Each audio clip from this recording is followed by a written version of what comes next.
चलिए अब आपको हम बताते हैं इसमें बोटनी, बायोलॉजी आपको हम बता देते, अब बोटनी चालू करेंगे। और बोटनी में आपको हम सबसे पहले सेल यानी कि कोशिका, सेल 4-5 पार्ट में बनेगा, और तब तक के लिए इस फर्स्ट पार्ट है।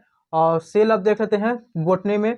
कोशिका, कोशिका को 2 भागों में बांटा गया है। कोशिका क्या है? हमारे शरीर का कोशिका, अगर कोशिका नहीं रहेगा तो आदमी नहीं रहेगा, सेल जब नहीं रहेगा तो वो आदमी नहीं रहेगा, क्योंकि सेल से ही मतलब कोशिका से ही धीरे धीरे जो है कि मनुष्य का जो है आकृति और स्ट्रक्चर बना है, यानी निर्माण हुआ है। ठीक, तो सेल जो है इसे 2 भागों में बांटा गया है। कौन कौन सा है? प्रोकैरियोटिक और यूकैरियोटिक, प्रोकैरियोटिक और यूकैरियोटिक। तो इसके बारे में अभी एक्सप्लेन नहीं करेंगे, पहले ये सब हम बताते हैं, उसके बाद स्टडी माने कि सेल की, यानी इसका किसका बात, ये सब जितना हो रहा है ये सब किसका बात हो रहा है? सब इसका बात हो रहा है, सेल का बात हो रहा है, कोशिका का बात हो रहा है। प्रोकैरियोटिक या यूकैरियोटिक का बात नहीं हो रहा है। यूकैरियोटिक, प्रोकैरियोटिक का, यूकैरियोटिक के इसके बाद आपको हम बताएंगे, समझे ना।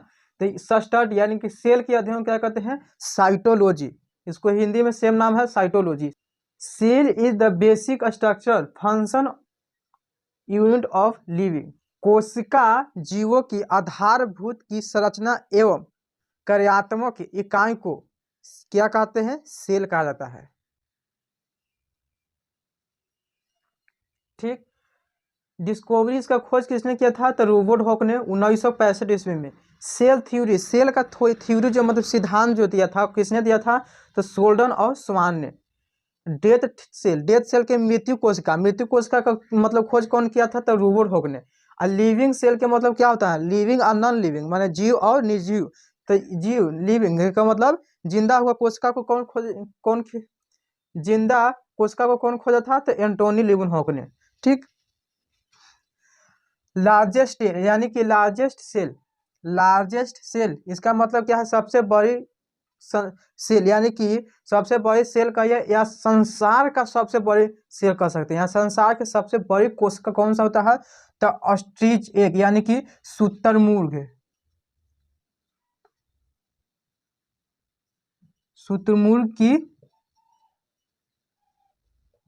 अंडा के कोशिका होता है। कौन सा? सबसे संसार के सबसे बड़ा सेल है। ठीक, इसका जो होता है 130 से 170 माइक्रोमीटर होता है।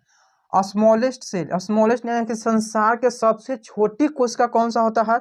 तो बैक्टीरिया होता है। बैक्टीरिया में कौन सा, आपको पूछ दिया जाएगा कि कौन सा सेल होता है, तो कौन सा होता है कोशिका?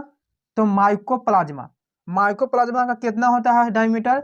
इसका 1 माइक्रोमीटर से भी कम होता है, इतना छोटा होता है। इसका समझिए कि 1 माइक्रोमीटर और 130 और 170 माइक्रोमीटर कितना है, समझ गए ना। तो सबसे छोटा हो गया, इसको संसार के भी बोल सकते हैं। तो संसार का सबसे बड़ा और संसार का सबसे छोटा, तो संसार का सबसे छोटा बैक्टीरिया कौन सा? तो माइकोप्लाज्मा। माइकोप्लाज्मा का कितना कितना माइक्रोमीटर होता है? तो 1 माइक्रोमीटर से भी कम।